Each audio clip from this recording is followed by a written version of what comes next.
spice market, the all of the Asia #1, the spices and very colorful street. Stop by walking, looking, the photograph. Then again my helicopter. I show me small street also. Understand? Rickshaw चलाने वाले लड़के की अंग्रेजी सुन हिल जाएंगे आप।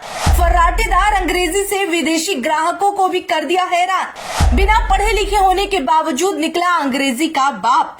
Social media पर तेजी से वायरल हो रही इंग्लिश बॉय की वीडियो। कहते हैं आवश्यकता ही आविष्कार की जननी है, लेकिन ये कुछ सामान के आविष्कार तक ही सीमित नहीं रह जाती, बल्कि कई बार भाषाओं में भी काम आ जाती है। मान लीजिए आप किसी ऐसी जगह चले जाते हैं जहाँ की भाषा आपको बिल्कुल भी नहीं आती और आपको साधारण से दिनचर्या को काटने के लिए भी बिना उस भाषा के इस्तेमाल के रहना नामुमकिन है। ऐसे में आप क्या करेंगे? चाहे तो आप उस जगह से निकल जाएंगे या फिर उस जगह की भाषा को सीख जाएंगे और जिंदगी बिताना शुरू करेंगे। एक वीडियो सोशल मीडिया पर हर किसी को हैरान कर रही है, लेकिन शायद ये हैरान करने वाली बात नहीं है। सुनकर आप भी सोचेंगे कि बिना पढ़ा लिखा लड़का और विदेशियों से अंग्रेजी में बात कर रहा है। भले ही टूटी फूटी अंग्रेजी, लेकिन पूरे कॉन्फिडेंस के साथ और फर्राटेदार। एक बार पहले आप उस लड़के की अनोखी कला को देख लीजिए। The mosque, the biggest mosque in India, Jama Masjid, and also very narrow line, the small street. So anywhere, take photograph, stop, any buy something, any stop, no problem. So now first go to the starting spice market, and the spice market, the all of the Asia #1, the spices and very colorful street. Stop by walking, looking, take photograph. Then again my helicopter. I show me small street also. Understand? Yeah. Let's go. Yeah. Nice भैया. Thank you, bhai. Where are you from? UK. Yeah. Chicken tikka masala. Chicken tikka masala. Nice. Bye. Nice to talk to you.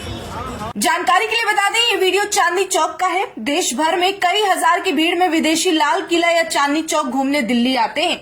उन्हें वहाँ लोगों से हिंदी में बातचीत करने में दिक्कत आती है, क्योंकि विदेशी हिंदी न समझ पाते हैं और न बोल पाते हैं कुछ के अलावा। दूसरी तरफ वहाँ पर मौजूद काम करने वाले, चाहे वो रिक्शा वाले हो, दुकान वाले हो, अगर वो अंग्रेजी नहीं बोल पाते तो सामान बेचने में या अपना काम निकलवाने में दिक्कतें भी आती है। और इन्हीं परेशानियों का सामना करते हुए बेहतर तरीके से उस भाषा को समझ लें और बोल लें, इसी में भलाई होती है। इसी तरीके को अपनाते हुए ये रिक्शे वाला लड़का भी अंग्रेजी सीख लेता है। और कितनी अजीब सी बात है कि जो भाषा आपको जिंदगी में स्कूल नहीं सिखा सकी, सारे शिक्षक नहीं सिखा सके, वही कंधे पर जिम्मेदारी आते ही आप इंग्लिश बोलने लग जाते हैं। आपको जिंदगी के संघर्ष और मजबूरी आपको इंग्लिश सिखा देती है। इस वीडियो को लोग भरपूर शेयर कर रहे हैं और उसकी वजह खुद इस लड़की की ये कोशिश, ये प्रयास है। जहाँ भले ही वो इंग्लिश ना बोल रहा हो, टूटी फूटी इंग्लिश बोल रहा हो, लेकिन कम से कम इसी बहाने उसका गुजारा हो रहा है। और ऐसे लोगों के लिए मिसाल है जो पढ़कर भी ये काम नहीं कर पाते, अंग्रेजी बोलना मुश्किल हो जाता है। अंग्रेजी भाषा सीखना या बोलना बहुत जरूरी नहीं है। जहाँ कुछ लोगों ने आज इसे फैशन बना लिया है, वहाँ ये सिर्फ उन लोगों पर ज्यादा जरूरी हो जाता है जहाँ आपको उस शख्स से बात करनी हो जिन्हें हिंदी समझ नहीं आती। जैसे कि हमारे देश में आने वाले बाहर से देश के मेहमान। इतना ही नहीं, कई बार आपने विदेशी को भी हिंदी बोलते देखा होगा, क्योंकि वो भी इस बात पर भरोसा रखते हैं कि अलग अलग जगह घूमने और एक्सप्लोर करने के अलावा दूसरे भाषाओं को सीखने से भी अपना ही विकास होता है। और इस लड़के ने शायद इस बात को समझ लिया है।